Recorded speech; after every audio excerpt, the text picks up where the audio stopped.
నమస్తే, welcome to city 24/7 top debate. నేను సురేష్. మద్యం కేసు నిందితుల లీలలు ఒక్కొక్కటిగా వెలుగులోకి వస్తున్నాయి.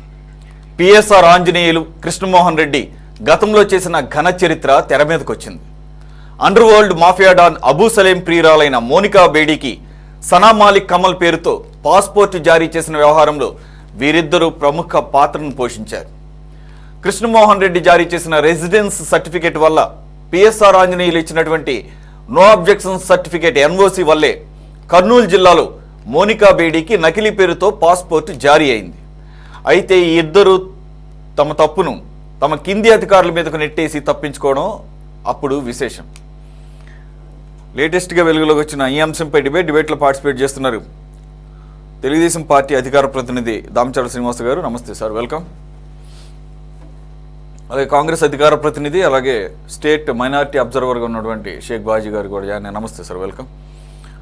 సీనియర్ జర్నలిస్ట్, రాజకీయ విశ్లేషకులు కోటేశ్వర గారు కూడా నమస్తే, వెల్కమ్.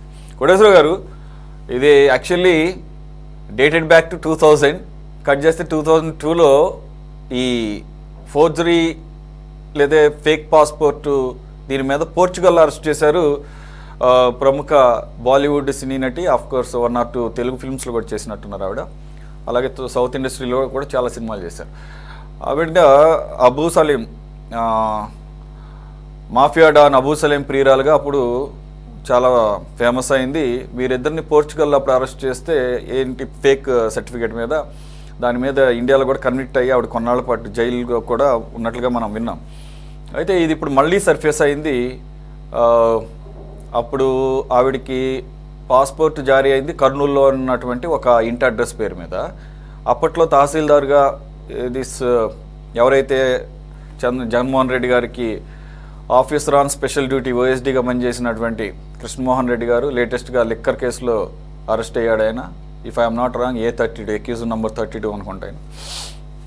ఆయన అప్పట్లో తహసీల్దార్గా ఉండేవారని, అక్కడ ప్రాంతానికి ఆయనే రెసిడెన్స్ సర్టిఫికేట్ మోనికా బేడీ అక్కడ నివసిస్తున్నట్లుగా, దానికి చెక్ చేయాల్సినటువంటి పోలీస్ ఆఫీసర్గా అప్పుడు కర్నూలు ఎస్పీగా ఉన్నటువంటి PSR Anjaneyulu no objection certificate NOC జారీ చేయటం, కట్ చేస్తే ఆవిడికి పాస్పోర్టు వేరే పేరు మీద, ఆవిడ ఒరిజినల్ నేమ్ మీద కాకుండా ఇవ్వటం, విదేశాల్లో పోర్చుగల్లో అరెస్ట్ అవటం, ఇవన్నీ చూసాం. ఈ అబూ సలేం ఎందుకు అంత పేరు అండర్ వరల్డ్ డానే కాదు, ఆయన ముంబై బాంబు పేలుళ్ల కేసులో 1 of the మెయిన్ అక్యూజ్డ్గా కూడా మన అందరికీ తెలుసు. అలాగే అప్పట్లో బాలీవుడ్కి, మాఫియాకి, అండర్ వరల్డ్కి ఉన్నటువంటి రిలేషన్స్, అలాగే ఆ అండర్ వరల్డ్ ద్వారా వచ్చినటువంటి మాఫియా డబ్బుల్ని ఏ విధంగా బాలీవుడ్లో డంప్ చేసేవాళ్ళు, ఇవన్నీ కూడా సల్మాన్ ఖాన్, లేదంటే రకరకాల ప్రొడ్యూసర్స్, ఇంకా మాట్లాడితే సంజయ్ దత్ జైలుకి వెళ్ళి జైలు జీవితం గడపటం, కొన్ని ఆర్మ్స్ విషయంలో AK-47 or 56 I don't remember, ఇవన్నీ కూడా చెప్పకనే చెబుతున్నాయి. అప్పుడు బాలీవుడ్కి, అప్పుడు ముంబై అండర్ వరల్డ్కి ఉన్నటువంటి సంబంధాలు, దాన్ని వీళ్ళిద్దరు రిలేషన్ వాళ్ళేమి ఇప్పుడు ఖండించలేదు. ఇన్ఫ్యాక్ట్ వాళ్ళిద్దరూ వాళ్ళిద్దరు లవర్స్గా కూడా అందరికీ తెలుసు.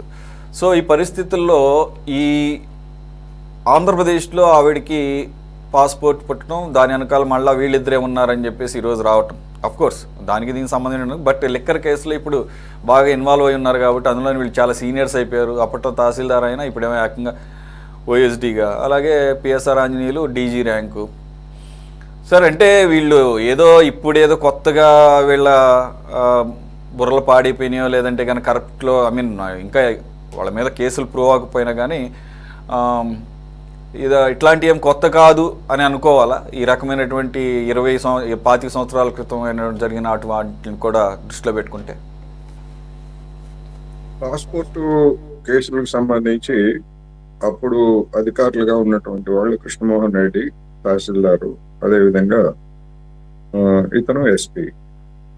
మామూలుగా పాస్పోర్టు మనం దరఖాస్తు చేసిన తర్వాత జరిగేటువంటి ప్రాసెస్ చూసినప్పుడు ప్రాథమికంగా ఎవరైతే నివేదిక ఇస్తారో వాళ్ళదే ప్రధానమైనటువంటి బాధ్యత తప్ప, దాన్ని బేస్ చేసుకొని ఇచ్చేటువంటి వాళ్ళు, పైన ఉండేటువంటి వాళ్ళు నేరుగా ఎంక్వైరీ చేయరు అనేది ముందు మనం గమనించాలి. ఇప్పుడు వాళ్ళు వేరే కేసుల్లో అరెస్ట్ అయ్యి జైల్లో ఉన్నారు లేదా కేసులను ఎదుర్కొంటున్నారు కనుక వీళ్ళ గతం అంతా అదే అని చెప్పడానికి సరే మీడియాలో ఉన్నటువంటి వాళ్ళు ప్రయత్నించవచ్చు, రాయొచ్చు, ఏదైనా చేయొచ్చు. కానీ ప్రాసెస్ గురించి, ఎందుకంటే నేను కూడా పాస్పోర్ట్ వాటికి దరఖాస్తు చేశాను. ఆ చేసినటువంటి దాని మీద ఎంక్వైరీస్ ఇవన్నీ కూడా నాకు ప్రాసెస్ తెలుసు. అందువల్ల తహసీల్దార్ గా ఉన్నటువంటి వ్యక్తి ఆర్ఐ ఇచ్చేటువంటి దాన్ని బేస్ చేసుకొని, ఆర్ఐ చెప్పినటువంటి దాన్ని బేస్ చేసుకొని తహసీల్దారు రికమెండ్ చేస్తారు. అదేవిధంగా సిఐడి లేదా ఇంటెలిజెన్స్ ఏ పోలీస్ స్టేషన్ కు పరిధిలో ఉంటే ఆ అడ్రస్, ఆ పోలీస్ స్టేషన్ కి చెందినటువంటి వాళ్ళు కొంతమంది కానిస్టేబుల్స్ ని వాళ్ళు అటాచ్ చేస్తారు ఈ పాస్పోర్ట్ కేసులు లేకపోతే ఇటువంటి వాటికి ఎంక్వైరీ చేయడానికి. వాళ్ళు మన ఇంటికి వచ్చి మన దగ్గర మన స్టేట్మెంట్ అంటే తీసుకొని మనతో పాటు మరొక 2 సంతకాలు వీళ్ళు సో అండ్ సో అని చెప్పేసి నిర్ధారిస్తూ మరొక 2 సంతకాలు కూడా తీసుకున్న తర్వాత వాళ్ళు నివేదిక పంపిస్తారు. పంపించిన తర్వాత జిల్లా స్థాయిలో అయితే ఎస్పీ లేదా కమిషనర్ స్థాయి అయితే కమిషనర్, ఏసీపీ స్థాయి అయితే ఏసీపీ, ఇట్లా వాళ్ళు చేస్తారు. అందుకని నేరుగా తహసీల్దార్ కానీ లేదా ఎస్పీ ర్యాంక్ లో ఉన్నటువంటి వాళ్ళు కానీ ఎంక్వైరీ చేయరు. అందువలన ఫ్రాడ్ ఏదైనా జరిగిందంటే అది ప్రాథమిక దశలోనే జరుగుతుంది. అయితే అల్టిమేట్ గా వీళ్ళు కూడా వాళ్ళతో కుమ్మక్కయ్యారు అనేటువంటిది ఏదైనా దొరికితే వాళ్ళ మీద కేసులు ఉంటాయి. లేకపోయేట్లయితే అలాంటి కేసులే ఉండవు. నిజంగా కృష్ణమోహన్ రెడ్డి మీద అప్పుడు జరిగినటువంటి దానిలో అటువంటి కేసు కనుక ఉండేట్లయితే కృష్ణమోహన్ రెడ్డి అప్పుడే జైలు పాలై ఉండేవాడు. అదేవిధంగా ఎస్పీగా ఉన్నటువంటి ఆంజనేయుడు కూడా జైలు పాలై ఉండేవాడు అనేటువంటిది మనకు స్పష్టం. అందుకని ఇప్పుడు ఎందుకు కొన్ని మీడియా సంస్థలు దాన్ని ఎందుకు తీసుకొచ్చారు ఏమిటనేటువంటిది, వాళ్ళ పర్పస్ ఏమిటనేటువంటిది అది వేరే. కానీ దీనికి దానికి ఏమి సంబంధం లేదు. ఇలాంటి ఫ్రాడ్ ఇప్పుడు జరుగుతూ ఉంటుంది, భవిష్యత్తులో కూడా జరగడానికి అవకాశం ఉంటుంది. So, Kodisra Garu, I too had complete knowledge about how the passport is going to be issued from scratch to till the issuing of the passport. ఇక్కడ పాయింట్ ఏంటంటే పాస్పోర్ట్ పర్టికులర్గా మిగిలిన విషయాలు ఫేక్స్ లేదంటే కనుక ఫోర్జరీ ఒక ఎత్తు అయితే passport is not such an easy thing. That to Monica Bedi, nothing related to AP, everybody knows it. Second thing, she is somewhere related to underworld don అని చెప్పేసి అనుకుంటున్నప్పుడు అటువంటి వాళ్ళకి పాస్పోర్ట్ ఇష్యూ చేస్తున్నప్పుడు కింది స్థాయి అధికారైనా అంటే గ్రౌండ్ లెవెల్ ఎవరైతే చెకింగ్కి వస్తారో, మీరు అన్నది కరెక్టే, డైరెక్ట్గా ఎస్పీ కొంపకి రాడు, ఇళ్ళకి రాడు చెక్ చేయడానికి. అలాగే ఇది తహసీల్దార్ ఏమో డైరెక్ట్గా వచ్చేసి ఇష్యూ చేయడు, కింది ఉద్యోగులు చెప్పిన సిఫార్సుల మేరకే చేస్తారు. కానీ కింది వాళ్ళు అంత ధైర్యం చేస్తారు. నేనేమంటున్నానంటే ఒక నేషనల్ లెవెల్లో ఉన్నటువంటి ఒక ఆవిడికి, అందులోనూ వెంటనే మోనికా బేడి ఆంధ్రప్రదేశ్, అందులో కర్నూలులో సంబంధించిన ఆవిడ అనే ఒక మనకే ఆశ్చర్యం వేస్తుంది. 2, అబూ సలీం అన్న వ్యక్తి కంపానియన్గా ఉన్నప్పుడు అటువంటి వాళ్ళకి పాస్పోర్ట్ ఇష్యూ చేస్తున్నప్పుడు కింది స్థాయి వాళ్ళు పై వాళ్ళ యొక్క దీనికి భయపడకుండానో లేకపోతే వాళ్ళ యొక్క సపోర్ట్ లేకుండా అంత ధైర్యం చేస్తారు. It's first observation, my personal observation. Second observation is, వాళ్ళు ఎవరైతే మీరు అన్నారే ఆర్ఐ కానీ లేకపోతే కింది స్థాయిలో ఎవరైతే చెక్ చేశారో వాళ్ళిద్దరూ కూడా eventually they were Muslims. So I mean ఎందుకు కాకూడదు వాళ్ళిద్దరు స్కేప్ గోట్ చేసిన ఇక్కడ మీకు నా పాయింట్ అర్థమైనట్టుంది. వాళ్ళిద్దరు ఎందుకు ముస్లిమ్స్ అని నేను స్ట్రెస్ చేశాను అనేది. ఇప్పుడు వాళ్ళిద్దరు ముస్లింసా లేకపోతే హిందూసా అనేటువంటిది కాదు. ఒక ఫ్రాడ్ చేసేటువంటి వాళ్ళు ఎవరైనా ఫ్రాడ్ చేయొచ్చు. రెండోది, మోనికా బేడి పేరుతో కాదు కదా పాస్పోర్ట్ జారీ చేసింది, వేరే ఇంకొక ముస్లిం పేరుతో కదా చేసింది. అందువలన అటువంటి ఫ్రాడ్ చేసేటువంటి వాళ్ళు ఆమె మోనికా బేడినా లేకపోతే ఇంకొక ముస్లిం పేరుతో ఉన్నటువంటి యువత, అసలు ఆ యువతని వాళ్ళు చూసారా లేదా, అక్కడ ఫ్రాడ్ చేసేటువంటి వాళ్ళు అవన్నీ వాళ్ళు పట్టించుకోరు. అబూ సలీం ఎవరో వాళ్ళకి నిజంగా తెలిసి ఉండవచ్చు, తెలియకపోవచ్చు, తెలియటానికి కూడా అవకాశం లేదు. ఫ్రాడ్ చేసే వాళ్ళు అంతగా. ఇక్కడ పాయింట్ ఏంటంటే నేమ్ డిఫరెంటే కానీ పిక్చర్ ఉంటుంది కదా, పిక్చర్ ఉంటే ఇప్పుడు పిక్చర్ ఉన్నా గానీ మోనికా బేడి మేకప్ వేసుకొని ఉండేటువంటి పిక్చర్ వేరుగా ఉంటది, వీడియో ఉండేటువంటి పిక్చర్ వేరుగా ఉంటది. ఎంత పిక్చర్ ఉన్నా ఏమున్నప్పటికీ అంత పాపులర్ మహిళ లేదా కానప్పుడు ఫ్రాడ్ చేసేటువంటి వాడికి ఆ పిక్చర్ తోటి నిమిత్తం లేదు, ఫ్రాడ్ అక్కడే ప్రారంభమైంది అనుకోవాలి. వాళ్ళ దగ్గరికి ఎవరైతే వచ్చారో ఒక ఫ్రాడ్ మౌనికా బేడి పేరుతో ఉన్నటువంటి ఆమె పేరుతో మరొక పేరుతోటి మీరు సర్టిఫికెట్ ఇవ్వండి అని చెప్పేసి ఆర్ఐని ఎవరైతే సంప్రదించారో ప్రాసెస్ తెలుసు కదా వాళ్ళకి, ఎక్కడి నుంచి వస్తారు, ఏ ఆర్ఐ వస్తాడు, ఆమె ఏ ఏరియాలో అడ్రస్ ఇచ్చారు ఆ దరఖాస్తులో, ఇవన్నీ తెలుసు కదా. అందువలన అది అక్కడ ప్రారంభమైంది. అక్కడ ప్రారంభమైనటువంటి నేనేం పూర్తిగా మీతో పూర్తిగా నేనేం డినై చేయట్లేదు. అట్ ది సేమ్ టైం ఏంటంటే ఎంత కోయిన్సిడెంటల్ గా ఉంది, అదే సమయంలో ఒకే సమయంలో వీళ్ళిద్దరూ అక్కడ అధికారులుగా పనిచేయడం. రెండోది ఆ తర్వాత పిఎస్ఆర్ ఆంజనేయులు గారి తర్వాత సక్సీడ్ అయింది మళ్ళీ సంజయ్ గారట. సంజయ్ ఎవరు కుంభకోణం బయటపడిన తర్వాత ఎవరు ఆఫీసర్ గా ఉంటే వాళ్ళ బాధ్యత అవుతుంది. అదే సార్ నేనేమంటాను, మళ్ళీ అదే సంజయ్ గత ప్రభుత్వ హయాంలో వీళ్ళ ముగ్గురు కూడా మళ్ళీ సేమ్ టెన్యూర్ను ఇచ్చేసారు. ఒకళ్ళేమో ఇంటెలిజెన్స్ చీఫ్గా, ఇంకొకళ్ళేమో సిఐడి చీఫ్గా, ఇంకొకళ్ళు అలాగే అగ్నిమాపక దానికి డీజీగా, ఈ రకంగా సంజయ్ కూడా వ్యవహరించాడు. ఆయన మీద ఆ తర్వాత ఆయన కూడా 2002 టైంలో ఆయన ఆ టైంలో టేకప్ చేశాడు కాబట్టి ఆయన కూడా దీంట్లో involve out in the sense ఆయన కూడా ఎక్స్ప్లెనేషన్ అడిగారని మనం వింటున్నాం. ఇక్కడ we can observe the shear coincidence of all these 3 officers. Suresh గారు ఒకవేళ వాళ్ళకి ప్రమేయం ఉందంటే అప్పుడు మరి కేసు పెట్టినటువంటి వాళ్ళు అప్పుడు అధికారంలో ఉన్నటువంటిది ఎవరు? చంద్రబాబు నాయుడు సర్కారే కదా అప్పుడు అధికారంలో ఉన్నది, తెలుగుదేశం పార్టీ వాళ్ళే కదా అప్పుడు అధికారంలో ఉన్నది. అంటే సార్ నేను ఇక్కడ గవర్నమెంట్ ఇవన్నీ చెప్పట్లేదు, ఇదంతా ఒక నేషనల్ లెవెల్లో. ఎందుకంటే ముంబై బాంబు దాడుల కేసులో అబూ సలీం అనేది బాగా విన్న పేరు. ఇంకొకటి అతను ఇది one of the prime accused. It's a national issue. రెండు పాస్పోర్ట్ అనేసరికి ఆబ్వియస్గా సెంట్రల్ ఇన్వాల్వ్మెంటే ఎక్కువ ఉంటుంది రాదర్ అనే స్టేట్ గవర్నమెంట్. అయితే నేను ఇక్కడ సెంట్రల్లో అప్పుడు కాంగ్రెస్ ఉందని కాదంటలేదు. నేనేమంటున్నానంటే when it comes to Bombay bomb దాడుల కేసు అవ్వచ్చు, లేకపోతే దేశంలో రకరకాల సందర్భాల్లో జరిగినటువంటి కేసుల్లో ఎక్కువగా కూడా ఈ రకమైనటువంటి ఇస్లామిక్ టెర్రరిస్టుల యొక్క ఇన్వాల్వ్మెంటు అనేది కదా ప్రొజెక్ట్ అయింది. దానిలో భాగంగా ఇక్కడ ఎవరైతే కింది స్థాయిలో పనిచేసి ఇష్యూ చేసింది, చెక్ చేసింది కూడా ముస్లిమ్స్ అవటం అనేది యాదృచ్ఛికమే అయ్యి ఉండొచ్చు. ఇప్పుడు ఈవెన్ నేను కూడా ఏమంటున్నానంటే ఇదంతా యాదృచ్ఛికంగానే ఉంది. ఎట్ ది సేమ్ టైం వాళ్ళు మాత్రమే దీంట్లో ఇన్వాల్వ్ అయ్యారని చెప్పేసి, అలాగే వీళ్ళిద్దరు కూడా మాకే సంబంధం లేదు వాళ్ళదే బాధ్యత అంటాం. అఫ్ కోర్స్ ఆన్ పేపర్ వాళ్ళదే బాధ్యత, no doubt about it. But పై ఆఫీసర్స్ యొక్క భయం కానీ లేకపోతే వాళ్ళ యొక్క ఇది కానీ లేకపోతే అంతకి తెగిస్తారా అనేది కూడా మేబీ చర్చనీయాంశమేమో అనే దాని గురించి ఇక్కడ నేను ఈ టాపిక్ ని టేకప్ చేయడం జరిగింది. Okay sir, thanks for your inputs. ఏమనుకుంటాడు, ఇది నిజంగా మౌనికా బేడి లేకపోతే అబూ సలీంతో సంబంధం ఉంది అని ఆ కింది దిగువ స్థాయిలో ఉన్నటువంటి వాళ్ళకి కూడా తెలుసుంటే అంత ధైర్యం చేసి ఉంటారని నేను అనుకోను. ఎందుకంటే వాళ్ళని కూడా వీళ్ళు ఫలానా వాళ్ళు ఇప్పుడు ఈ చిరంజీవి లేకపోతే ఇట్లాంటి ఆనాడు ప్రముఖ హీరోల లేదా హీరోయిన్లుగా ఉన్నటువంటి వాళ్ళు రిలేటెడ్ అని ఎవడు చెప్పాడు కదా. వాళ్ళని కూడా మభ్యపెట్టి ఉండొచ్చు, లేదా డబ్బు లేదా ఇతర కారణాలతో మభ్యపెట్టి ఉండొచ్చు. నేను దాని కాదంటే వాళ్ళు తప్పు చేయలేదని కాదు. వాళ్ళు తప్పు చేసినప్పుడు వాళ్ళకి ఆ వివరాలన్నీ వీడు అబూ సలీం ముంబై బ్లాస్ట్ లో ఉన్నాడని చెప్పి చెప్తాడు ఎవడన్నా రాటికి వచ్చినాడు. అబూ సలీం ప్రియురాలు లేకపోతే భార్య అని ఎవడు చెప్పడు కదా.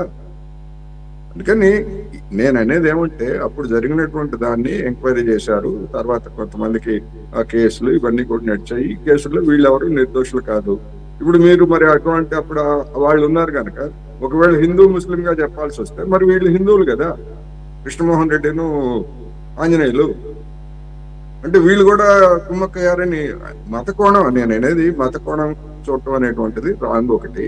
రెండోది వాళ్ళ పాత్ర కనుక అప్పుడు ఉంటే పిఎస్ఆర్ ఆంజనేయులు ఐఏఎస్ కేంద్ర ప్రభుత్వం లేదా కృష్ణమోహన్ రెడ్డి రాష్ట్ర అధికారి, మరి వాళ్ళ ఎస్ఆర్లో ఇవన్నీ కూడా నమోదై ఉంటాయి. తర్వాత వాళ్ళకి ప్రమోషన్స్ రావు కదా. అందుకని దేనికదే చూడాలంటున్నాను నేను. వీళ్ళు ఇప్పుడు చేసిన దానికి వీళ్ళు చరిత్ర అప్పటి నుంచి అట్టాగే ఉంది అని కనుక అనుకునేట్లయితే మరి ఎందుకు ప్రమోషన్లు ఇచ్చారు? చంద్రబాబు నాయుడు హయాంలో కూడా వీళ్ళు పనిచేశారు కదా. ఎందుకు ప్రమోషన్స్ ఇచ్చారు? మరి ఎందుకు కేసులు పెట్టలేదు? అప్పుడే పాత కేసులు తవ్వి. అందుకని ఇలాంటి అనేక ప్రశ్నలు వస్తాయి. అందుకని ఇప్పుడు జరిగిన దానికి అప్పుడు ఇక వీడంతా అంతే అనేటువంటి పద్ధతుల్లో రాసినటువంటి కథనాన్ని పట్టుకొని మనం చర్చిస్తున్నాం అనేది. కృష్ణమోహన్ రెడ్డి గారి గురించి పెద్దగా ఎవరికి తెలియదు, మనకి ఆబ్వియస్ గా తెలియదు అందరు ఆఫీసర్లు. బట్ పిఎస్ఆర్ ఆంజనేయులు గారికి ఈ రకమైనటువంటి కన్సిస్టెంట్ ట్రాక్ రికార్డ్ ఉంది అనేది మాత్రం బాగానే వినపడింది. ఇది ఇప్పుడు అనేక సందర్భాల్లో మన డిబేట్లోనే అనేక మంది పార్టిసిపెంట్ చెప్పిన సందర్భం మనం చూసాం. ఈవెన్ నాకు కూడా అన్ని తెలియదు, వాళ్ళు చెప్పడం ద్వారా నేను తెలుసుకున్నా. కర్నూలు జిల్లాలో ఉన్నప్పుడు ఏ రకంగా ఎన్కౌంటర్లు చేశారు, ఎంతమంది అన్ని అమాయకుల్ని చేశారని చెప్పేసి లెఫ్ట్ పార్టీకి సంబంధించిన వాళ్ళు అనేక మంది చెప్పిన సందర్భాన్ని చూసుకుంటే ఒక పిఎస్ఆర్ ఆంజనేయులు కాదు, అనేక మంది పోలీసు అధికారులు ఉన్నారు. ఫేక్ ఎన్కౌంటర్లు చేసిన వాళ్ళు, లేకపోతే తప్పుడు పనులు చేసినటువంటి వాళ్ళు అనేక మంది ఉన్నారు. వాళ్ళందరూ కూడా ఆనాడు ఎవరు అధికారంలో ఉంటే వాళ్ళు, తెలుగుదేశం అయితే తెలుగుదేశం, లేదా కాంగ్రెస్ అయితే కాంగ్రెస్, ఎవరు అధికారంలో ఉన్నా అటువంటి వాళ్ళందరినీ కూడా ఎంకరేజ్ చేశారనేది బహిరంగ రహస్యం. మరి దానికి కూడా వాళ్ళకి కూడా బాధ్యత ఉంటది కదా. నేనే కాదనట్లేదు సార్, ఎవరికి క్లియర్ కాదు. ఇప్పుడు పాయింట్ ఏంటంటే కన్సిస్టెంట్ గా ఒకే రకమైన మైండ్ సెట్ తో త్రూ అవుట్ ద కెరీర్ ఉండటం ఒక వ్యక్తి అయితే, ఏదో ఒక సందర్భంలో ఇప్పుడు సజ్జనార్ కదా, సజ్జనారు కూడా మరి ఎన్కౌంటర్ చేసిన దాంట్లో అప్పుడేమో హీరోగా కీర్తించబడ్డాడు, ఇప్పుడు మొట్టికాయలు వేస్తున్న పైన అక్కడ హ్యూమన్ రైట్స్ కమిషన్ లేదా ఉమెన్ కమిషన్స్ వీళ్ళందరూ కూడా. కాబట్టి ఏంటంటే నేనేమన్నానంటే ఆయనది నాకు తెలియదు, నేను చెప్తే వినటమే. ఇప్పుడు సార్ బాజీ గారు అంటే ఒకటి ఆయనకి ఉమనైజర్ అని, లేకపోతే లేడీస్ విషయంలో అనేక రకాల ఆయన మీద ఆరోపణలు ఉన్నాయని రకరకాల. సురేష్ గారు, ఇక్కడ నేను చెప్పదలుచుకున్నా ఏంటంటే కృష్ణమోహన్ రెడ్డిని లేదా పిఎస్ఆర్ ఆంజనేయుల్ని సమర్థిస్తున్నాను అనుకుంటే పొరపాటు. నేను సమర్థించడం కాదు, అప్పుడు జరిగినటువంటి దానికి ఇప్పుడు జరిగిన దానికి లింక్ ఎట్లా కుదురుతుంది లింక్ ఉందని కూడా అంటలేదు సార్. ఇక్కడ నేను అందు గురించి లింక్ ఉన్నట్లయితే మరి అప్పుడు పాలకులుగా ఉన్నటువంటి వాళ్ళు ఏం చేశారు, ఇది సమస్య. వాళ్ళు కూడా ఐ మీన్ చెప్పారు, మీరే అన్నారు కదా, కింద ఎవరైతే పేపర్ దానికి బాధ్యత వహిస్తారో, గ్రౌండ్ లెవెల్లో ఎవరైతే వర్క్ చేస్తారో వాళ్ళే బాధ్యత వహిస్తారు. కాబట్టి ఆ రకంగా ఏమన్నా మరి వెళ్ళిందేమో ఎంక్వైరీ చూద్దాం సార్. బాజీ గారు, మనం చాలా సందర్భాల్లో పిఎస్ఆర్ గారి గురించి మాట్లాడుకుని ఈ మధ్యకాలంలో కృష్ణమోహన్ రెడ్డి గారి గురించి కూడా మాట్లాడుకుంటున్నాము ఈ లిక్కర్ స్కామ్ విషయంలో. లేటెస్ట్గా ఈరోజు ఇది చూడగానే భలే ఆశ్చర్యం అనిపించింది. ఒకటి ఏంటంటే ఎంతో కొంత ఐడియా ఉంది. మోనికా బేడి అప్పట్లో she is a beautiful actress and very renowned, అంటే కెరీర్ చాలా పీక్లో ఉన్న సమయంలో కొంతమంది చేసిన పొరపాటు మూలంగా ఆ అమ్మాయి కూడా అండర్ వరల్డ్ కనెక్షన్స్తో అబూ సలీం ప్రియురాలుగా, అలాగే తర్వాత భార్య అని కూడా అన్నారు. సో ఆవిడ పోర్చుగల్ అరెస్ట్ చేసిన విషయం కూడా నాకు గుర్తొచ్చింది ఈ చూడగానే ఈరోజు. అయితే ఆ టైంలో వీళ్ళిద్దరు అధికారులుగా ఉండటం యాదృచ్ఛికం అయి ఉండొచ్చు, బట్ ఆ తర్వాత సంజయ్ గారు కూడా ఆ తర్వాత పిఎస్ఆర్ తర్వాత ఉండటం. అయితే మొత్తానికైతే దానికి అప్పట్లో వీళ్ళ పాత్ర ఏమీ చూపించలేదు. కానీ ఈరోజు వీరు చేస్తున్నటువంటి లీలలు చూడగానే అప్పుడు వీళ్ళు అక్కడ ఉన్నారా అనేది ఒక ఇది అనిపించింది. అంటే అప్పట్లో చాలా చిన్న ఉద్యోగుల్లాగా తహసీల్దారు ఒకళ్ళు, ఇంకొకళ్ళేమో ఎస్పీ, ఇప్పుడేమో ఆయన డీజీ స్థాయి. ఎండ్ ఆఫ్ ది డే వాళ్ళు ఏమయ్యారు, అరెస్ట్ అయ్యి కూర్చుని ఇప్పుడు లోపల ఉన్నారు. Of course not proven. ఎలా చూడాలి సార్? ఇంకోటి ఏంటంటే ఆ ట్రాక్ రికార్డు. బాజీ గారు ఒకసారి ఆడియో చెక్ చేయండి ప్లీజ్. సురేష్ గారు వినిపిస్తుందండి? Continue sir please. మీకు అట్లాగే మన ఛానల్ వీక్షకులకి, ప్యానల్ పెద్దలందరికీ కూడా శుభ సాయంత్రం, నమస్కారం.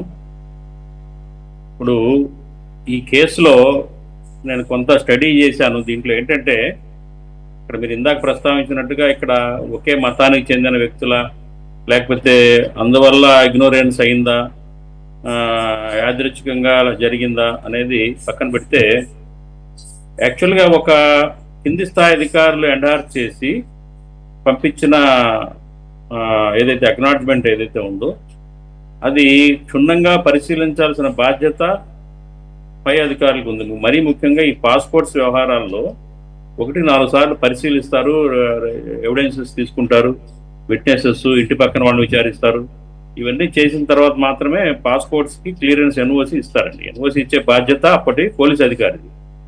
అంటే ఇక్కడ ఆయన వాంటెడ్లీ చేశాడా, తెలిసి చేశాడా, తెలియక చేశాడా, మనం అది ప్రస్తావించుకున్నప్పటికీ కూడా పిఎస్ఆర్ ఆంజనేయులు గారు అప్పుడున్న ఎస్పీగా ఒక బాధ్యత రాహిత్యమైనగానే ఆయన ప్రవర్తించారు. అంటే మొట్టమొదటి నుంచి కూడా ఆయన విధుల్లో ఒక బాధ్యతగా, ఒక సిన్సియర్గా, సీరియస్గా విధులు నిర్వర్తించడంలో చేయడని అనేది స్పష్టంగా మనకు అర్థమవుతా ఉంది.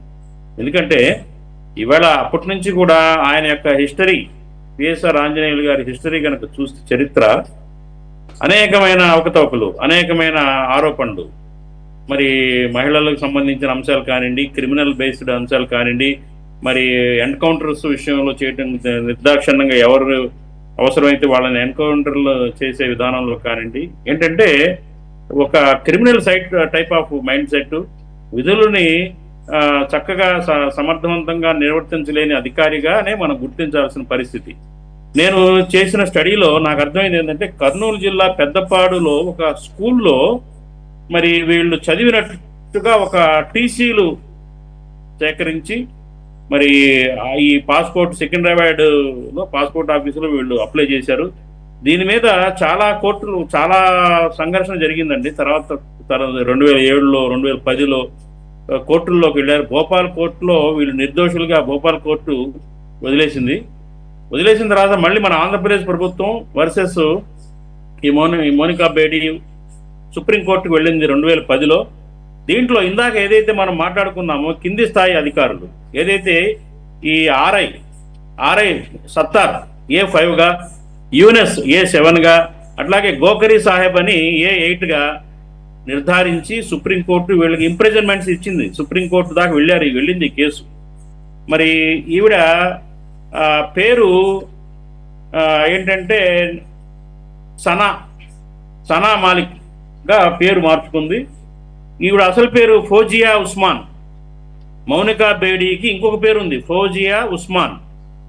ఈ ఫౌజియా ఉస్మాన్ ఉరఫ్ మోనికా బేడీ సనా మాలిక్ పేరుతోటి పాస్పోర్టు కర్నూలు జిల్లా నుంచి తీసుకుంది. దీనికి ఆర్ఐ మొహమ్మద్ యూనిస్, అతను వచ్చేసి మొహమ్మద్ యూనిస్ వచ్చేసి A7గా అతనికి ఇంప్రిజ్మెంట్ పడింది.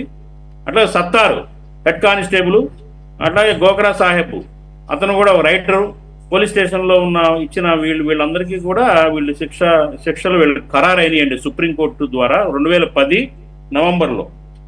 అట్లాగే 2007లో జూలై 17న భోపాల్ కోర్టు నిర్దోషిగా మోనికా బేడీని విడుదల చేసింది. అంతకుముందు ట్రయల్ కోర్టులో ఇచ్చిన ఏదైతే తీర్పుని సమర్థిస్తూ నిర్దోషిగా భోపాల్ కోర్టు విడుదల చేస్తే మళ్ళీ ఆంధ్రప్రదేశ్ ప్రభుత్వం సుప్రీంకోర్టులో వేయగా సుప్రీంకోర్టు ఖరారు చేసింది శిక్షలను వీళ్ళందరికీ కూడా. మరి ఆ క్రమంలో అక్కడ ఎస్పీ పిఎస్ఆర్ ఆంజనేయులు ఎలా ఎస్కేప్ అయ్యారనేది ఇక్కడ కొంచెం మనం ఒక చర్చనీయాంశం. ఏదైతే ఈ ముద్దాయిల్లో శిక్షలు పడిన వాళ్ళల్లో అక్కడ పోలీస్ అధికారిగా ఉన్న పిఎస్ఆర్ ఆంజనేయులు లేడు దీంట్లో. మరి ఎందుకు ఎస్కేప్ అయ్యాడు, ఏ కారణం చేత అతను ఈ ముద్దాయిల్లో ఎందుకు అతను బాధ్యుడిని చేయలేదనేది ఒకసారి పరిశీలించాల్సిన అవసరం ఉంది. ఏదేమైనా కానీ ఏంటంటే మనం మాట్లాడుకుంటున్న ఇప్పుడు కాంట్రాస్ట్ సబ్జెక్ట్ ఏంటంటే, ఏదైతే లిక్కర్ కేసులో కానివ్వండి, ఇతరితర కేసుల్లో కానివ్వండి నిర్ధారించబడిన కృష్ణమోహన్ రెడ్డి కానివ్వండి, ఆయన ఓఎస్డి ఏదైతే జగన్మోహన్ రెడ్డి గారి ఓఎస్డి కృష్ణమోహన్ రెడ్డి అప్పట్లో అక్కడ అధికారిగా ఉన్నారు. ఏపీపీఎస్సీ కూడా ఉంది, ఏపీపీఎస్సీ పిఎస్ఆర్ కి. అవునండి, ఏపీపీఎస్సీ కేసు.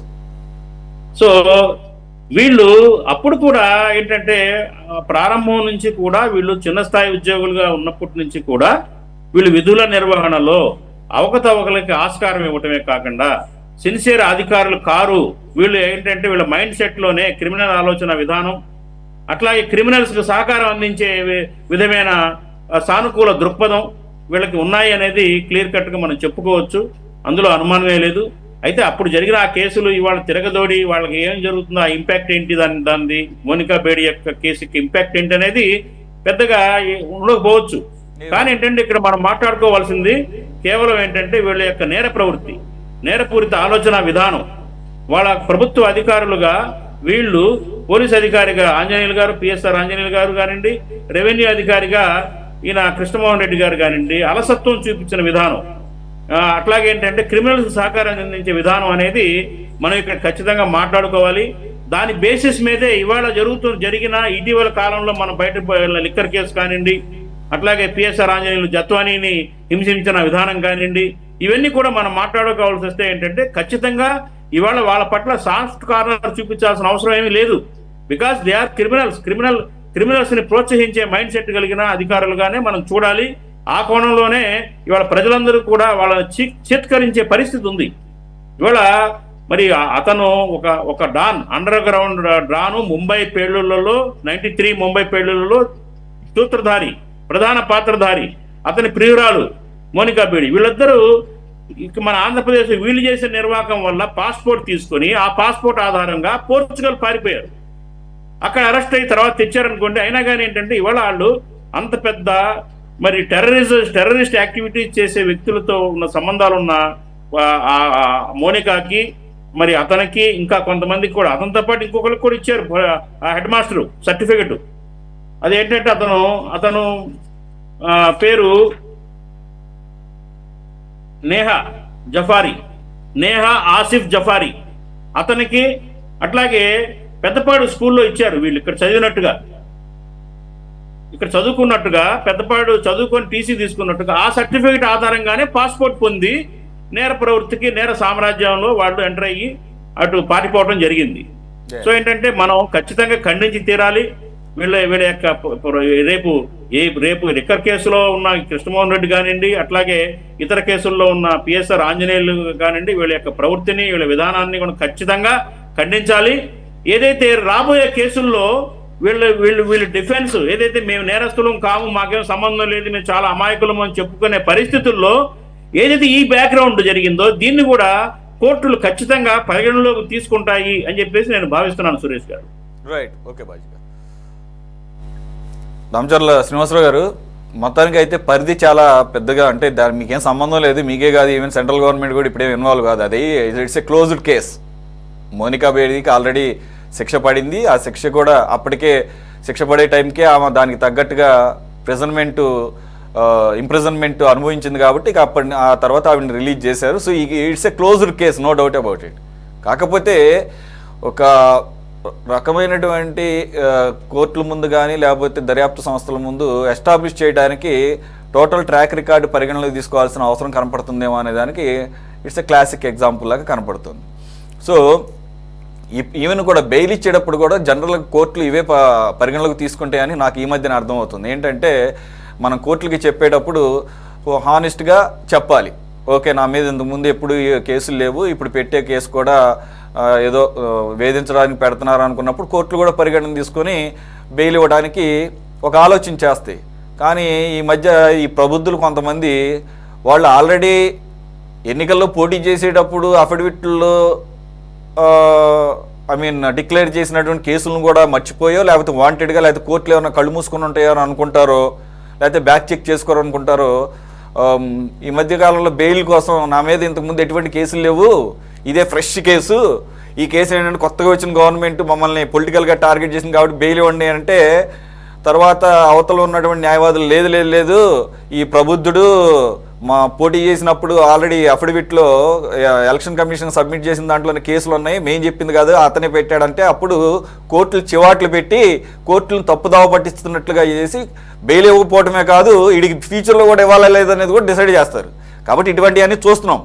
ఈ పరిస్థితుల్లో ఇక్కడ ఏంటంటే వీళ్ళేదో ఇక దేశంలో ఉన్న కేసులన్నిటికీ వీళ్ళే కారణభూతులు అని చెప్పేసి మనం అనంగాని ఎవరు అలా చెప్పరు. కానీ ఒక రకమైన కోయిన్సిడెన్స్ కనపడుతుంది. యాదృచ్ఛికంగా వీళ్ళు కూడా అక్కడే ఉండటం, లేదంటే కూడా నిజంగానే మీరు రకరకాల కేసులు ఇప్పుడు బయటికి తోడుతున్నప్పుడు అంతకుముందు అసలు వీళ్ళు ఏమేం చేశారు, ఎక్కడెక్కడ పని చేశారు, ఏ రకమైనటువంటి కెరీర్ ఏ విధంగా ప్రోగ్రెస్ అయింది, ఐఏఎస్ డైరెక్ట్గా ఇదేంటి రాజమార్గంలో ఐఏఎస్లు అయ్యారా, లేకపోతే అభిమానంతో కన్ఫర్డ్ ఐఏఎస్లు ఇచ్చారా చూస్తున్నాం కదా. ధనంజయ ఈవెన్ నేను ఇది కూడా కృష్ణమోహన్ రెడ్డి గారికి కూడా కన్ఫర్డ్ ఐఏఎస్గానే ఇచ్చారని విన్నాను నేను. మరి నాకు తెలియదు, ఎవరి నుండి దానికి క్లారిటీ ఇవ్వచ్చు. మరి అలాగే పిఎస్ఆర్ ఆంజనేయులు గారు కూడా చక్కగా ప్రభువులు చెప్పినట్టుగా వింటూ వారి మన్నలను పొందుతూ మరి ఈ స్థాయికి వచ్చారా. కాబట్టి పరిధి పెరుగుతూ ఉంది, మీకు ఈజీ అవుతుందేమో. ఒకసారి చెక్ చేసుకోవాల్సిన అవసరం ఉంది. దానికి తగ్గట్టుగా దర్యాప్తు సంస్థలు ముందుకెళ్లాల్సిన అవసరం కనపడుతుందో లేదు సార్? గుడ్ ఈవినింగ్ సార్ అందరికి, సురేష్ గారికి, మిగిలిన డిబేట్లో పార్టిసిపేట్ చేసిన పెద్దలకి. బాజీ గారు, కోడిసారి గారు చక్కగా అన్ని చెప్పారు. ముఖ్యంగా ఏంటంటే వాళ్ళ నేర ప్రవృత్తి ఒక్కసారి పరిశీలించాలండి ఎవరైనా. ఇప్పుడు వాళ్ళు 25 సంవత్సరాల క్రితం అంటే 9/4/2001లోనే ఈ సర్టిఫికేట్స్ ఇందా చెప్పినట్టుగా బాజీ గారు చెప్పినట్టుగా ఆర్ఐ గారు ఎంక్వైరీ చేసి ఇవ్వటం, అతను కూడా ఏదో లబ్ధి చేకూరకుండా ఎట్లా పడితే అట్లా ఇవ్వటం అనేది ఉండదు. పర్ఫెక్ట్గా ఎంక్వైరీ చేస్తే ఆర్ఐ గారే రిపోర్ట్ తెచ్చి ఎంఆర్ఓ గారి ముందు పెట్టాడు. దాంట్లో ఎంఆర్ఓ గారి పాత్ర కూడా ఉండదు ఆ రోజు ఉన్న పరిస్థితులను బట్టి, అనుమానం లేదు. అట్లానే ఏవైతే పాస్పోర్ట్ అధికారులు కావచ్చు, ఇంకోరు కావచ్చు, మనకు పెట్టిన అప్లికేషన్ కింద ఏ సర్టిఫికేట్స్ వీళ్ళు పొందుపరిచారు దాని మీద కన్సర్న్ అంటే ఎంఆర్ఓ గారిది కావచ్చు, ఆర్ఐ గారు కావచ్చు, వాళ్ళ సిగ్నేచర్స్ ఉన్నాయో లేవో అనేది వెరిఫై చేస్తారు తప్పితే మళ్ళీ హైర్ అథారిటీస్ ఫిజికల్గా వెళ్ళి వాళ్ళు వెరిఫై చేయరు అక్కడ. దాంట్లో ప్రధానమైనటువంటి తప్పిదం వీళ్ళిద్దరిది ఉంది. అదేవిధంగా ఎస్పీ గారు కూడా ఇంట్రెస్ట్ చేసి ఉంటాడు. ఆ రోజు యాదృచ్ఛికంగా పిఎస్ఆర్ ఆంజనేయులు గారు అక్కడ కర్నూలు ఎస్పీగా ఉంటాం, ఆయన కూడా కన్సర్న్ సిఐ గారు లేకపోతే ఇప్పుడు మనకి స్పెషల్ బ్రాంచ్ కానిస్టేబుల్స్ అని అన్ని చోట్ల పాస్పోర్ట్ వెరిఫికేషన్ పంపిస్తూ ఉంటారు. అట్లా జరిగి ఉండదు ఆ రోజుల్లో ఉన్న పరిస్థితి కూడా అదే. అయితే ఎవరైతే కింద పంపించినటువంటి ఈ ఆఫీసర్స్ ఉన్నారో వాళ్ళు సరిగ్గా వెరిఫై చేయాల, వీళ్ళు అటువంటి వాళ్ళు అనేది వాళ్ళు పరిశీలించాల. అయినా ఇక్కడ ఒకటి ఉందండి, కంపల్సరిగా ఈ సర్టిఫికేట్స్ తీసుకోవడానికి ఎవరైతే అప్లై చేశారో వాళ్ళే రావాలి. గ్యారెంటీగా వాళ్ళు ఆఫీసులకు వచ్చి ఉంటారు. ఎంఆర్ఓ ఆఫీస్కి రావచ్చు, కలెక్టర్గా అదే మన ఎస్పీ గారి ఆఫీస్కి కావచ్చు. అప్పుడైనా వీళ్ళు కాస్త గట్టిగా మాట్లాడి ఉండి వాళ్ళు ఎవరు అని తెలుసుకుంటే, ఎందుకంటే 93లోనే ఈ ముంబైలో పేలుడు సంఘటనలో ఒక సూత్రధారి, అది అతని ఫోటోతో సహా దేశవ్యాప్తంగా ప్రచురమైన సంగతి అందరికీ తెలుసు. అటువంటి అతను వీళ్ళు పిలవకుండా ఎట్లా ఇచ్చాడు, గ్రీన్ సిగ్నల్ సర్టిఫికేట్ ఎట్లా ఇచ్చారు అనేది అనుమానాస్పదంగా ఉంది. ఏదేమైనప్పటికీ అది 25 years బాజీ గారన్నా కొడిసారన్నా గత ప్రభుత్వాల 25 ఏళ్లలో ఆ కేసును తిరగదోడి ఏదో తర్వాత సుప్రీంకోర్టు దాకా వెళ్ళి శిక్షలు పడ్డాయి. తర్వాత ఏది అరెస్ట్ చేసినాక వాళ్ళని పోర్చుగల్లో అరెస్ట్ చేసి తీసుకొచ్చిన తర్వాత వీటన్నిటి మీద శిక్షలు పట్టడం జరిగింది. సరే, యాదృచ్ఛికంగా వాళ్ళ మనస్తత్వాలు అక్రమంగా ఏదో ఒకటి సంపాదించాలా, అక్రమ సంపాదనే జయమన్నట్టుగా వాళ్ళు ఈ 25 ఏళ్ళు కాదు అంతకుముందు కూడా వాళ్ళ ప్రవర్తన ఏందో తెలియదు. మరి ఆ విధంగా ఈరోజు లిక్కర్ కేసుల్లో ఇరుక్కొని, మరి బాంబే సీనియర్ నటి యత్వాని కేసులో కూడా ఇరుక్కొని పిఎస్ఆర్ ఆంజనేయులు గారు అత్యుత్సాహం ప్రదర్శించి కేసుకు ముందే టికెట్లు బుక్ చేయటం. సరే, ఆ విధంగా ఆ కేసులో ఆయన ఇరుక్కొని ఇద్దరు 25 సంవత్సరాల క్రితం ఒక నెల అటు ఇటుగా కరెక్ట్గా 20 సంవత్సరాల ఒక నెల వాళ్ళిద్దరు వచ్చి వాళ్ళ విజయవాడలో ఒకే బ్యారెక్లో శిక్షణ అంటే ఆ జైల్లో ఉండటం కూడా యాదృచ్ఛికం. ఇక్కడ ఏదేమైనప్పటికీ ప్రభుత్వ ఉద్యోగస్తులు ఎవరైతే ఉన్నారో వాళ్ళ ప్రవర్తనలో మార్పు రావాలండి. ఇది సంకేతం కావాలా. ఇవాళ తప్పు చేశాం, సర్టిఫికేట్స్ ఇచ్చాం, ఏదో కొత్త లబ్ధి పొందాం, మన పని మనం చేసుకుని ఎవరు చూడలేదు అనేది పొరపాటు. ఏదో ఒక రూపైన ఏదో ఒక రోజు బయటపడే అవకాశాలు ఉంటాయి. కాబట్టి ప్రభుత్వం జీతాలు ఇస్తూ ఉంది, వాళ్ళు ఉద్యోగాలు చేస్తున్నారు కాబట్టి జీతాలు వస్తున్నాయి. జీతాలు ఏ విధంగా ఇస్తుంది ప్రభుత్వం? కాయకష్టం చేసేవాళ్ళు, కష్టపడి వ్యాపారస్తులు చేసేవాళ్ళు ఏదో ఒకరు ప్రభుత్వానికి పన్నుల రూపాయన చెల్లించవచ్చు, లేకపోతే ప్రభుత్వం ఈ యొక్క ఆదాయాలు సరిపోనప్పుడు అప్పులు లేవచ్చు. ఏదో రూపాయన మీరు ఉద్యోగం చేసినందుకు 8 గంటలు చేయనివ్వండి, 9 గంటలు చేయనివ్వండి, లేకపోతే 6 గంటలు. ఉద్యోగస్తులు డిఫరెంట్గా ఉంటారు. ఏదేమైనప్పటికీ ఒక రోజు కాకపోతే 10 రోజులు, 10 రోజులు కాకపోతే ఒక నెల కాకపోతే వాళ్ళకి సక్రమంగా జీతాలు చెల్లిస్తూ ఉన్నారు. సక్రమంగా జీతాలు చెల్లించినప్పుడు మళ్ళీ అక్రమ సంపాదనకి వెళ్ళి ఇక చూస్తూ ఉన్నాం. ఏసీబీ కేసులు, సిబిఐ కేసుల్లో ఇరుక్కున్నటువంటి వాళ్ళ కుటుంబాల పరిస్థితి, ఇంట్లో వాళ్ళ భార్యలో ఇంట్లో రానిట్లో కొంతమంది మగవాళ్ళు దొరికినప్పుడు పిల్లలు ఏ విధంగా సమాజంలో బయటికి వెళ్ళగలుగుతారు? ఉద్యోగస్తులు ఎక్కువ శాతం కనుక ఆలోచించి, అంటే ఎక్కడో ఒకరు చేస్తున్నారు, నేను అందరిని అంటలేదు, ఇటువంటి తప్పిదాలు చేసేవాళ్ళు ఎవరైతే ఉన్నారో అవసరం లేదు, ఇటువంటి గౌరవంగా సమాజంలో మీకంటూ ఒక ఉద్యోగం స్థానం ఉంది. ఏ ఒక్కరు వచ్చినా కూడా మీ దగ్గరకు వచ్చి నమస్కారం అంటారు. ముందు ఆ ఉద్యోగస్తుని ఏ ఆఫీస్కి వెళ్ళినప్పుడు పోలీస్ డిపార్ట్మెంట్ కావచ్చు, రెవెన్యూ డిపార్ట్మెంట్ కావచ్చు, 26 డిపార్ట్మెంట్లు ఉన్నాయి. ఎక్కడికి వెళ్ళినా పని చేయించుకోవడానికి ప్రజలు వెళ్తూ ఉంటారు. ప్రజలకి వర్క్ చేయడానికి మిమ్మల్ని ఆ స్థానాల్లో ఉద్యోగాల్లో కూర్చోబెట్టారు. ఆ యొక్క శాల్యూట్ చేసి నమస్కారం అన్నదానికి మీరు గౌరవంగా పనిచేసి గవర్నమెంట్ నుంచి జీతం తీసుకుంటే ఈ దేశం ఇంకా చాలా అభివృద్ధి చెందింది. ఇది చిన్న స్థాయి నుంచి పెద్ద స్థాయి వరకు రకరకాలుగా జరుగుతూ ఉన్నాయి. అనేక రకాలుగా అవి గిఫ్ట్ల రూపేణ జరుగుతున్నాయా, ఇంకో రూపేణ జరుగుతున్నాయా, ఇంకో రూపేణ జరుగుతున్నాయా, అందరికి తెలుసు. అది ఈరోజు మంత్రులు కావచ్చు, పైపైన ముఖ్యమంత్రి కావచ్చు, ఎంతో మంది చెబుతా ఉన్నారు, బాబు చాలా జాగ్రత్తగా చేయండి. అనేక రకాలుగా ఈ సిస్టమ్ను కూడా మార్చి ఆన్లైన్ ద్వారా కూడా పెడతా ఉన్నారు, ఫిజికల్ అపీరెన్స్ లేకుండా. మరి ఇన్కమ్ ట్యాక్స్ కేసు చూస్తే మొన్న అప్పీల్ ఎగ్జామ్షన్స్ అప్పీల్ కమిషనర్ హైదరాబాద్లో ఒక ఆయన పెద్ద మొత్తంలో దొరికేది రాష్ట్ర వ్యాప్తం కాదు, 2 రాష్ట్రాలుగా దేశంలోనే ఒక చర్చనీయాంశమైంది. మరి ఇటువంటివన్నీ కూడా చాలా నివృత్తి చేసుకోవాలి. ప్రతి ఉద్యోగస్తులు కూడా ప్రతిరోజు 5 నిమిషాలు ఆలోచిస్తే చాలు. 10 రోజులు ఆలోచిస్తే వాళ్ళ మనసు మొత్తం మారిపోయి బ్రహ్మాండంగా వర్క్ చేస్తారు. మేము ఒకటే అంటాం, పైన పొలిటీషియన్స్ ఇంకోరు ఎవరో ఒత్తిడి చేస్తే చేయాల్సిన పని లేదు. మీరు చక్కగా మీ ఉద్యోగ నిర్వహణలో మీ ఉద్యోగాలు చేస్తే ఇక్కడ కాదు ఇంకో చోట ట్రాన్స్ఫర్ చేస్తారు, ఇంకొక ఆయన ఇక్కడికి వస్తాడు కదా. అది సమాజం పట్ల ఒక అవగాహనతో ప్రజలకు సేవ చేసేది. పొలిటీషియన్స్ కంటే కూడా మిమ్మల్ని ఎక్కువ గౌరవించే వాళ్ళు ప్రజలు. ఒక పార్టీలకు అతీతంగా మీ దగ్గరకు ఒక సపోజ్ ఎంఆర్ఓ గారు ఉన్నారు, మీ దగ్గరకు వచ్చేటప్పుడు ఏదో చిన్న పాస్బుక్ కరెక్షన్ పాస్బుక్ కావాలని వస్తే ఒక తెలుగుదేశం పార్టీ జెండానో టవల భుజాన్ని వేసుకున్నాడు, వైఎస్ఆర్ ఆయన ఇంకొకటి వేసుకున్నాడు, కాంగ్రెస్ ఆయన రాడు. మీ దగ్గరకు వచ్చినప్పుడు గౌరవంగా నమస్కారం సార్ ఎంఆర్ఓ గారు అంటాడు, వాళ్ళకున్న సమస్యను చెబుతాడు, వాటిని పరిష్కరించాల్సిన బాధ్యత ఉంది. ఏదైనప్పటికీ వీళ్ళ విషయానికి వచ్చేసరికి వాళ్ళ యొక్క మనస్తత్వాలు. శ్రీనివాసరావు గారు మీరేదో ఫ్లోలో అనేసారు, కానీ యాక్చువల్గా పసుపు కండువాలు వేసుకుని వెళ్ళండి పనులు ఎందుకు జరగవు అని చెప్పేసి సంథింగ్ ఇలాంటి వ్యాఖ్యలే మీ అచ్చెన్నాయుడు గారు చేసినట్టున్నాడు. కాబట్టి ఆ రకంగా చెయ్యదని అనకండి. మీ నాయకులే ఇన్స్ట్రక్షన్స్ ఇచ్చి మరి కండువాలు వేసుకుని వెళ్ళండి పనులు ఎందుకు జరగవు చూద్దాం అని చెప్పేసి అన్న పరిస్థితులు చూసాం. అచ్చెన్నాయుడు గారు ఆఫీసులకి వెళ్ళరండి, గవర్నమెంట్ ఆఫీసులకి వెళ్ళరు. మనకి బాధ్యత ఉంది.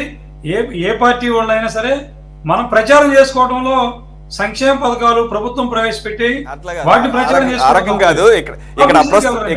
ఇక్కడ అప్రస్తుతమైనా కానీ నాకు ఆయన ఏదో సందర్భంలో అన్నా నాకు గుర్తులేదు. ప్రభుత్వం మీ కూటమి ప్రభుత్వం వచ్చిన కొత్తలో అత్యుత్సాహంతో అచ్చెన్నాయుడు గారు ఆ మాట అన్నాడు, అది నేను విన్నాను కూడా. సంథింగ్ ఆ కండువాలు వేసుకుంటాం ఏదో పార్టీ కండువాల సంగతి మీరు ప్రస్తావించారు కాబట్టి గుర్తొచ్చింది. ఇక్కడ ఏమి రిలేటెడ్ కాదు. రైట్ సార్ శ్రీనివాసరావు గారు, థ్యాంక్ యూ. వెంకటేశ్వరరావు గారు, ఈ మళ్ళా పిఎస్ఆర్ ఆంజనేయులు గారు, మళ్ళీ కృష్ణమోహన్ రెడ్డి గారు, ఇంకా మాట్లాడితే పిఎస్ఆర్ గారి తర్వాత సంజయ్ కూడా అప్పట్లో పనిచేశారట కర్నూలులో. ఇది ఎప్పుడు 40 సంవత్సరాల క్రితంది. మోనికా బేడి అప్పట్లో సంచలనాత్మకమైన కేసు. అప్పుడు పాస్పోర్ట్ ఇచ్చిన సమయంలో వీళ్ళిద్దరే ఉన్నారు అనేది ఇప్పుడు ఒక కథనంగా కనపడుతోంది. సరే వాళ్ళకేమి డైరెక్ట్ లింక్ ఉందా లేదా అనే దాంట్లో మనం ఎవరు చెప్పలేని పరిస్థితి. ఇంకోటి ఇప్పుడేమీ ఆ కేసుని ఎవరు కూడా దాన్ని మళ్ళీ రీఇన్స్టేట్ చేసే పరిస్థితి కూడా కాదు. కాకపోతే కాకతాళీయమా అని చెప్పేసి ఒక రకమైన డిస్కషన్కి వచ్చింది. 2 పిఎస్ఆర్ గారి గురించి కూడా ఆయన ట్రాక్ రికార్డ్ ఫస్ట్ నుంచి ఇట్లాగే ఉందలే అన్నది ఒక భావన ఉంది కాబట్టి ఈ రకమైన చర్చ. సార్ నమస్కారం అండి అందరికీ. నేరం ఎన్నేళ్ల కింద ఎప్పుడు చేసినాడనేది కాదు, నేరం తెలిసిన తర్వాత ఆ నేరం చేసిన వాడిని ఎప్పటికైనా శిక్షించాల్సిందే, అటువంటి వాళ్ళకి తగిన బుద్ధి చెప్పాల్సిందే. కాబట్టి గతంలో ఏం జరిగింది ఏదైనా మనం పరిశీలించినప్పుడు 1994 నుంచి 2004 దాకా తెలుగుదేశం గవర్నమెంటే ఉంది. అంటే 10 ఏళ్ళు తెలుగుదేశం గవర్నమెంట్. ఎన్టీ రామారావు ఒక 6 నెలలు ఉన్నాడు, తర్వాత మీకు తెలుసు. సరే, నేను కర్నూలు జిల్లా వాసి, సురేష్ గారు కర్నూలు జిల్లా వాసిగా, నేను కర్నూలు జిల్లాలో ఆదోన్లో ఉన్నప్పుడు ఆదోన్ ఎంఆర్ఓగా ఉన్నారు కృష్ణమోహన్ రెడ్డి. అప్పుడు ఎస్పీగా ఈయన ఉన్నాడు కాబట్టి అప్పుడు దాదాపు 8-9 ఎన్కౌంటర్లు జరిగాయి. ఎన్కౌంటర్ జరిగినప్పుడు ఆనాడు ఉన్నటువంటి కేఈ కృష్ణమూర్తి మంత్రి గాని, బివి మోహన్ రెడ్డి, వీళ్ళు ఇలాంటి ఎస్పీని ఎక్కడ చూడలేదని కితాబ్ ఇచ్చారు. కర్నూలు జిల్లాలో రాయలసీమ ప్రాంతంలో ఫ్రాక్షన్ కి మారుపేరు ఆ ప్రాంతం. దాదాపు ఎన్కౌంటర్ చేసే కొద్దీ ఆయన్ని చాలా మెచ్చుకున్నారు. ఆ సందర్భంగా కమ్యూనిస్టు పార్టీలు వ్యతిరేకించాయి. ఈ రకమైనటువంటి పద్ధతి మంచిది కాదు, లా అండ్ ఆర్డర్ సమస్యను చేతిలో తీసుకొని రౌడీలు ఫ్యాక్షనిస్ట్ అనే పేరు మీద అసలైనటువంటి ఫ్యాక్షనిస్ట్ని, రాజకీయ నాయకులను పక్కన పెట్టి వాళ్ళు ఎన్నుకున్నటువంటి అమాయక ప్రజలు తిండి లేకో దానికో సామాజికంగా వెనకబడినటువంటి వాల్మీకి ఇట్లాంటి వాళ్ళని ఈ రకమైన ఎన్కౌంటర్లు చేయడం తప్పని ఒక సిపిఎం పార్టీ, కమ్యూనిస్ట్ పార్టీలు మాత్రమే ఆ రోజు తీవ్రంగా ఖండించాయి. కానీ తెలుగుదేశం మీరు ఆ రోజు విమర్శ కూడా చేశారు. కమ్యూనిస్టులు ఇట్లాంటి వాళ్ళని ప్రోత్సహిస్తారా ఫ్రాక్షనిస్టులు అని కూడా అన్నారు. మరి ఆ రోజు 10 సంవత్సరాలు, ఆ రోజు 94 నుంచి 2004 వరకు ఉన్నటువంటి తెలుగుదేశం హయాంలో ఈయన ఎస్పీగా ఉన్నప్పుడు ఎన్కౌంటర్లు చేసి ఎన్కౌంటర్ స్పెషలిస్ట్ గా ఆయనకి సీతారామాంజనేయులకు ఒక బిరుదు. అక్కడి నుంచి ఖమ్మం జిల్లాలో నక్సలైట్ ప్రభావం ఎక్కువ ఉందని ఉమ్మడి ఆంధ్రలో ఖమ్మంకి బదిలీ చేశారు. అక్కడ ఓటు చేసే లోపల అక్కడ పెద్ద ఎత్తున కమ్యూనిస్ట్ పార్టీ బలం ఉంది కాబట్టి అక్కడ తగ్గింది. అప్పుడు ఆ సందర్భంలో చాలా పెద్ద ఎత్తున డబ్బు అక్రమ సంపాదన చేసినటువంటి ప్రచారం కూడా వచ్చింది. కాబట్టి ఆయన చరిత్ర. రెండోది, కృష్ణమోహన్ రెడ్డి ఆదోని ఎంఆర్ఓగా ఉన్నాడు 94 నుంచి 98 దాకా. 98 నుంచి 2002-2001 దాకా కర్నూలు ఎంఆర్ఓగా ఉన్నాడు. 2002 తర్వాత ఆయన ప్రమోషన్ గా నిజామాబాద్ బోధన్ ఆర్డీఓగా ప్రమోషన్ వచ్చింది. నిజామాబాద్ ఆర్డీఓగా ప్రమోషన్ వచ్చిన తర్వాత 2005లో రాజశేఖర్ రెడ్డి సీఎం అయిన తర్వాత ఎవరు మంచోళ్ళు దొరుకుతున్నారు అని చూసినప్పుడు ఈయనను తీసుకెళ్లి పులివెందులకు ఓఎస్డీగా పెట్టుకున్నాడు ఆర్డీఓ ప్లేస్లో. ఆయన కన్ఫర్డ్ ఐఏఎస్ కాదు, ఏమీ కాదు.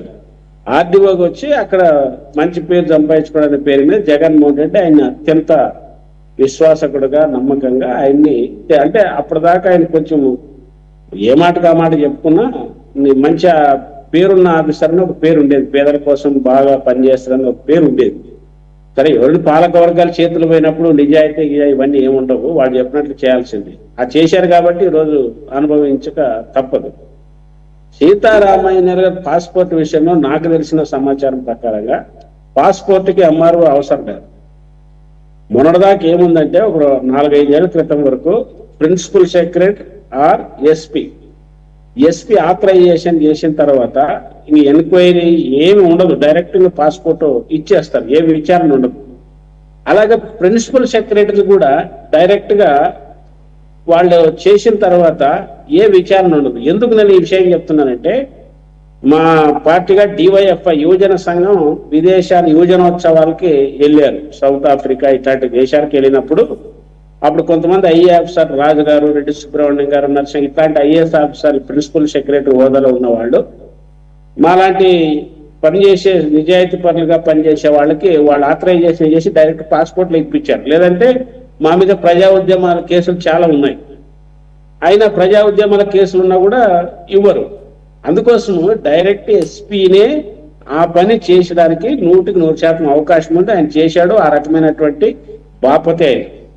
కాబట్టి కృష్ణమోహన్ రెడ్డికి దీంట్లో ఎటువంటి సంబంధం ఉండకపోవచ్చు అనేది నా వ్యక్తిగతమైనటువంటి అభిప్రాయం. 3, మరి అప్పుడు తెలుగుదేశం గవర్నమెంట్ లో ఉన్నప్పుడు ఇంత దుర్మార్గంగా చేసినప్పుడు వీళ్ళకి మొత్తం సమాచారం అంతా వీళ్ళ చేతిలో ఉంటుంది, అప్పటికి ఉంటుంది, ఇప్పటికి ఉంటుంది. ఇప్పుడు వాళ్ళు కూడా ఆ ముద్ద ఇప్పుడు జైల్లో ఉన్నారు, ఏమున్నారో తర్వాత విషయం. వాళ్ళు చెప్పినట్టు మేము చేసినామని చెప్తే ఏం చేయగలుగుతారు తెలుగుదేశం నాయకులు? ఇప్పుడు వాళ్ళే చెప్పారు, పలానా మంత్రి చెప్పాడు, పలానా ఆయన చెప్తారని చెప్పొచ్చు, అప్రూవర్ గా మాట్లాడే ఏ రకమైన పద్ధతిలో చెప్పొచ్చు. కానీ మనం ప్రపంచ చరిత్ర చూస్తే ఈరోజు పేపర్లో 2 ప్రముఖ వార్తలు వచ్చాయి.